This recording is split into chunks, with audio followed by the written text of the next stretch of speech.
একদিন এক জঙ্গলের ভিতরে এক গরুকে বাঘ প্রচন্ড ধাওয়া করলো। গরুটি ভয় পেয়ে যার প্রাণপণে ছুটতে লাগলো। দৌড়াতে দৌড়াতে গরুটি সামনে একটি নদী দেখতে পেয়ে নদীর ভিতরে ঝাঁপ দিল। ভাগ্যক্রমে নদীর ভিতরে ছিল না পানি, শুধু ছিল কাদা আর বালি। বাঘও গরুর পিছন পিছনে এসে নদীর ভিতরেই ঝাঁপ দিল। ঝাঁপ দেওয়ার পরে দুইজনেই গেল কাদার ভিতরে আটকে।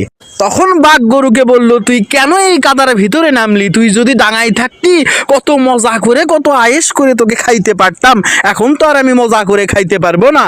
এখন তুইও মরবি, আমাকেও মারবি। গরু তখন বলে, বাঘ ভাই, তোমার কি কোনো মালিক আছে? তখন বাঘ বলে, আরে আহাম্মক, আমার কেন মালিক থাকবে? আমি হচ্ছি বনের রাজা। গরু তখন বলে, আমার কিন্তু মালিক আছে, সে এসে ঠিকই আমাকে সন্ধ্যার সময় উদ্ধার করবে এবং লোকজন জড়ো করে তোমাকে উল্লাস করে পিটিয়ে মারবে। ওহে মুসলমান, তোমরা ভয় পেও না, তোমারও একজন মালিক আছে।